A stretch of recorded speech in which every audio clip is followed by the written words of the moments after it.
Hey everyone, Geophysicist Stefan Burns here. We currently have interstellar object 3I Atlas flying towards Jupiter, about to perform a very close approach on March 17th of this year, 2026, getting within just about 0.2 astronomical units of the largest planet in our solar system that is just at the edge of Jupiter's Hill radius, or effectively its zone of gravitational influence.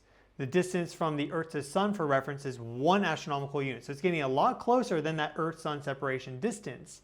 And well, we talked about this quite a while ago about why 3I Atlas could be in our solar system if it's not just a comet or an ISO, an interstellar object. If it was in our solar system for some reason, we played the speculation game, why would it have such a close approach to Jupiter? Well, Jupiter has quite a lot of moons, dozens and dozens of moons. And in fact, there are some moons there which could be the perfect place to set up a colony, a space colony. Really, he who owns Jupiter, or at least controls that territory in the moons, is really in dominant control of the solar system in terms of asteroid mining, in terms of being able to go into the outer system, the inner system. You want to be on Jupiter. 3I Atlas is performing a very close approach to Jupiter. So all this time that I've spent researching into this has just led me to a lot of new information. And well, I was researching into Ganymede and have thought of a few things which are interesting that I want to present to you. Ganymede is more similar to the Earth than most people realize, and it has the two main characteristics needed to support life. So right now, a lot of people are talking about Mars as it relates to life, especially in the past, and we are finding increasing evidence of organics and things that are generated by microbes on Mars. And we don't have good explanations for that other than the fact that perhaps in the past, billions of years ago, life did generate those things. And there is certainly a lot of talk about there perhaps being life on these icy water worlds of Ganymede and Callisto and Europa, but we don't have any hard evidence. But Ganymede is special because it has a magnetic field and it also has an oxygen-rich atmosphere. Two things on Earth, which if we really zoom out, are probably some of the most important factors as it relates to life. So in today's video, we're going to be discussing some of the unusual characteristics about Ganymede and perhaps how it already has life there in ways that we really don't know and won't find out more about until perhaps around 2031 with ESA's JUICE mission, when it'll perform a better analysis of Ganymede's atmosphere. So with that, let's jump right into it. Ganymede is one of the 4 Galilean moons. Those would be Io, Europa, Ganymede, and Callisto in order of distance from Jupiter. In fact, Ganymede is the largest moon in our solar system, being larger than our moon, also being larger than the planet Mercury, and it's one of the few objects that we know of that has an intrinsic magnetic field. This is very, very rare. We see that Mercury has a magnetic field about 1% the strength of Earth's. Venus does not have a magnetic field being generated intrinsically within the planet. Earth does, thankfully. Mars does not. Then you go out to Jupiter. Jupiter has a very strong magnetic field, and the other outer gas giants, Saturn, Uranus, and Neptune, also have powerful magnetic fields. But Ganymede is the only known moon with a magnetic field as it relates to trans-Neptunian objects. Unlikely for them to have magnetic fields, but we don't know because we don't really have any direct observational evidence of them, but we do for Ganymede. Ganymede has a magnetic field. In fact, it actually gets aurora across it because it has that oxygen-rich atmosphere and that magnetic field, and therefore you can get aurora. As Jupiter's radiation environment is really, really intense, and Ganymede is contained within Jupiter's magnetic field, and therefore the radiation belts and more, it receives a lot of radiation from Jupiter, also just in general from the space environment. But the fact that Ganymede has a magnetic field, the fact that it has oxygen, makes it really, really interesting. Specifically when you don't focus too much on the details, it's good to examine all the different angles of how there could be oxygen in the atmosphere. We'll talk about that. But sometimes it's useful just to kind of step back and look at things from a broader perspective. And the fact that it has a magnetic field, the fact that it has oxygen in the atmosphere is quite unique, as we'll discuss. So inside Ganymede, it's quite complex. It's differentiated. You have to take these measurements and observations also with a grain of salt because all this is interpretation at the end of the day. We have the gravity of Ganymede and the mass measurements and its angular velocity and its orbit around Jupiter, and we can use this to kind of have a better understanding of what we're looking at in terms of its bulk density, and we can look at spectroscopic measurements in terms of understanding compounds and elements that are present in Ganymede, their ratios, so that only comes from the atmosphere or from the surface. Fundamentally, what's inside is interpretation of these basic parameters. So we're probably pretty close, but at the end of the day, we can't know. So we think that there is a liquid ocean in Ganymede, and some evidence for that would be the aurora that we see at Ganymede, because it's a saline ocean, and that influences how Jupiter's magnetic field interacts with the planet, and that would move the aurora to different locations than they would be otherwise. The aurora on Ganymede being closer to the equator than further up in the poles because of those oceans. There is a crust of ice, there's evidence of cryovolcanism, and then we also think that there is some sort of core and mantle component, and the core could be made up of a variety of minerals and elements, for example, iron, nickel, silicon, magnesium. Denser elements and minerals would accumulate in the core, but their exact ratio and abundances and all that is hard to say. But Ganymede is, again, quite a large object. It's larger than Mercury, so it's the largest moon in our solar system. So I'm sure there's quite a few surprises left for us to discover with Ganymede, and it has this magnetic field that's being generated. That is one of the first things that is required for life. You need some sort of protective magnetic field, life as we know it, because without Earth's magnetic field, effectively, life wouldn't have stood a chance against the radiation environment of the cosmos and also the sun. We're at 1 astronomical unit, quite close to the sun. We're hit by a ton of high energy particles from the sun, protons, alpha particles, that's helium, even up to like iron, ions and more are all just blasting us all the time. Earth's magnetic field routes most of that away, and some of it goes down to the polar cusp and gives us the aurora that we see. But without that, you're having a ton of DNA strand breaks, single and double, molecular and cellular damage, and in general, just life wouldn't probably be able to exist. Ganymede has a magnetic field. That's interesting. That's very interesting. If you really zoom out, it's not that strong, but if you really zoom out, that's one of the key things needed, one of the most important things needed.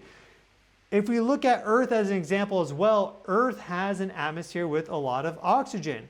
That's also a very important component for life. In fact, it's life on Earth that generated that atmosphere.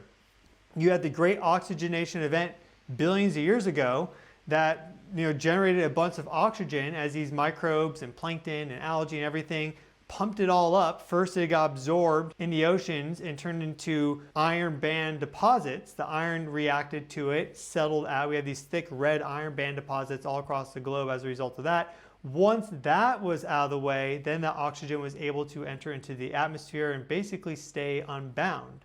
That's the thing. Oxygen is super, super reactive. If you look at geologic minerals, almost all of them, if not maybe all of them, have oxygen within their chemical formula. They all have some oxygen component to them. Oxygen is one of the most abundant elements in our solar system, and it's not often found in an unbound form, or if it is bound like O2, that's still quite reactive, right? You light a match with some oxygen and kaboom, you got something. On Earth's atmosphere, we have a lot of nitrogen. So that is the main constituent of our atmosphere, keeping our atmosphere effectively the pressure it is and maintaining a level of homeostasis. But oxygen is actively being produced by life, photosynthesizing life, and keeping this imbalance actually at homeostasis. That's the key. It's that oxygen would want to react with things. So unless you have active inputs putting into that, it's not going to stay the way it is. You have space weather impacts, for example, strong solar wind and solar storms actually causing oxygen in the atmosphere to raise up to the ring current and into the plasmasphere because it's energized. Some of that gets stripped away, right? We have active oxygen inputs into Earth's atmosphere as a result of life. And the atmospheric composition that we have without life is not in equilibrium. It would quickly shift to some other composition which can maintain homeostasis in a non-life scenario. Ganymede also has oxygen in its atmosphere. It's almost predominantly oxygen. We also have water vapor, specifically on the sunlit side, because we have that solar radiation causing direct sublimation of ice on the surface into water vapor, but most of the atmosphere of Ganymede is oxygen based. Now, the key difference between Ganymede and Earth is that its oxygen is much less dense than Earth's. It's about 100 billion times less dense than Earth's atmosphere at surface level, and then that decreases further out. So here we see Earth's atmospheric pressure, and these are 5 order of magnitude jumps right there. So Ganymede's atmosphere has a density that is equivalent to Earth's exosphere at a distance of 1,000 kilometers off the surface, and then Ganymede's atmosphere erodes down even further, basically becoming negligible. So that is a key difference between Ganymede and Earth in terms of its atmosphere. Its density, its pressure is way lower, and its magnetic field is way weaker, but the fact that both of them exist is interesting. And the explanation right now as to why there's oxygen in Ganymede's atmosphere, why it even has an atmosphere in the first place, right? Not every moon has an atmosphere, and asteroid or thing of that nature, right? Some of them don't have atmospheres, right? Is because there are high energy particles from Jupiter's radiation belts hitting the surface, splitting apart water into oxygen and hydrogen. And as a result of that sputtering, you have hydrogen escaping out into space, and then oxygen is able to hang out a little bit longer because it's denser, it's heavier, and therefore Ganymede holds on to oxygen. So sputtering is the process that currently explains Ganymede's atmosphere, but I just can't stop thinking about how life is what gave Earth its oxygen-rich atmosphere, and that is fundamentally a process that is unstable if we look at things from a more kind of cosmic perspective, right? Life is always fighting to maintain this energy imbalance and this instability, and as a result, it's actually a very stable system. It's quite interesting to think about. And perhaps we have some similar processes occurring on Ganymede. Maybe in the oceans, there's some process that generates oxygen. Probably wouldn't be photosynthesis, considering there's tens of kilometers thick ice sheets, we think, and then you have the oceans underneath.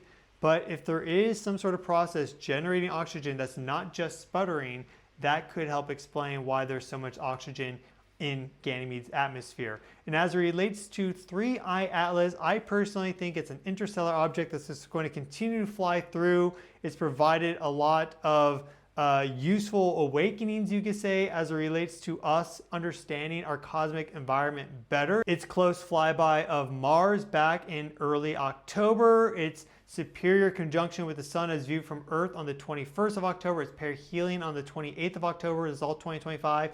And now its close approach of Jupiter, March 17th. Just basically asking us to examine these parts of our solar system more, bringing attention to Jupiter and the possibilities that exist there. That said, Ganymede would basically be the perfect place, as far as I know, to set up shop if there was some sort of colonization effort. I don't think that's the case personally, but it makes us think about how that could be our first place to set up for a colonization effort other than, let's say, the moon and Mars. Mars would be a good stepping stone to Jupiter, but it doesn't have some of these benefits that Ganymede does. Specifically, being in the Jupiterian system allows you to have access to Trojan asteroids and in general the entire asteroid belt, and also for going further out, deep space missions, and also going back to the inner system. So Ganymede's really interesting. It's also in Greek myth, Ganymede was the water bearer for Zeus, Jupiter. And right now we have a lot of Aquarian energy. We're in the age of Aquarius. So it's interesting that we have so much attention right now on Ganymede, or at least new increasing amounts of awareness of Ganymede. ESA's JUICE mission will explore the Galilean moons in 2031 and beyond, and we will learn a lot more about Ganymede then. So that is it for today. Just wanted to bring your attention there. I've just kind of been thinking about it. Nothing in this video in terms of the speculations for life are definitive by no means, but I think there's something there. There's just a little energy thread that's drawing me there. So I will keep you up to date on everything that's occurring within our solar system, within our cosmos, and more. I've been your Cosmic Bro, Stefan Burns. Thank you all so much for watching. Smash that thumbs up button to help the channel grow, and I'm wishing each and every single one of you well, so please take care of yourselves, and I'll see you all in the next video.